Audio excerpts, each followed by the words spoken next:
우리 식품의약품안전처에서는 올해 5월에 동서식품에 무슨 동타 분장을 줬다면서요? 네, 동타 분장을 실제로 또 주고 대표님께서도 그 상을 받은 걸로 제가 알고 있습니다. 그럼 커피에 관련된 그런 사안으로 그렇게 받은 것으로 알고 다행히 있습니다. 이 아몬드 프레이크는 아니군요. 네네. 그런 커피 거죠. 관련이군요. 네, 그런 거죠. 예. 세상에 근데 이런 회사에 진짜 식품 안전의 날 기념식에 동타 분장을 준다.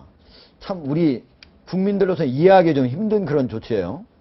그렇죠. 아무래도 국민들이 볼 때는 좀 이해하기가 어려운 조치죠. 실제로. 또 근데 이제 이런 일이 있었는지를 몰랐으니까. 네. 그러니까 이제 좋겠죠. 그러니까 네. 근데 제가 볼 때는 지금 거는 몰랐는데 과거 거는 여러 개 있었으니까 알았겠죠. 제가 보기엔 그거 그렇죠. 알고도 준 거죠. 뭐. 근데 제가 좀 약간 이 건을 보면서 좀 답답한 부분이 뭐냐면 동서식품도 그랬고 뭐 그러니까 크라운 쪽도 마찬가지고 요즘 나오는 것들이 그 식품에 대한 어떤 뭐 안전성이나 영양성에 대해서는 많이들 이렇게 생각을 하세요. 그런데 제일 중요한 거는 건전성이라는 게 있거든요. 예, 건전성, 그렇죠. 안전성 말고도 또 다른 기준 그렇죠. 건전성이 그러니까 있다. 그러면 이게 그 완제품이 깨끗하냐 안 깨끗하냐가 중요한 게 아니라 예. 어떻게 그 과정이 투명하게 깨끗하게 만들어지고 있는지에 대한 어떤 제품에 대한 건전성이 되게 중요한 거거든요. 네. 그래서 우리가 그러면은 뭐 그 만두파동도 그렇습니다만 아무렇게나 만들어서 완제품만 깨끗하면 다냐 그게 아니라 이 만드는 과정도 대기업이니까 투명하고 또 건전해야 된다는 거죠. 그래서 그 실제로 건전하기 위해서 그 건전한 것이 또 완제품에서도 또 통용이 돼야 되고. 알겠습니다. 단순히 있는 거죠. 안전은 기본이고 그렇습니다. 건전은 그보다 더 높은 요구 수준을 우리가 요구하는 거다. 그런 얘기죠. 그렇죠. 제가 건전성에 대해서 한번 오늘 정말 이 쾌도남마에 나와서 말씀드리겠는데요. 아무리 시궁창에 들어온 물도 우리가 먹는 물 기준에 갈 수 있는 기술력을 다 갖고 있는 나라입니다.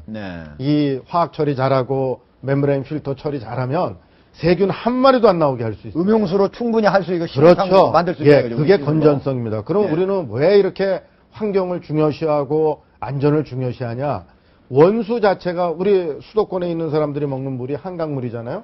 한강물 자체가 깨끗하게 우리가 보존을 해야 좋은 물을 먹을 수 있는 거예요. 이런 거를 우리는 건전성이라고 그러는 거예요.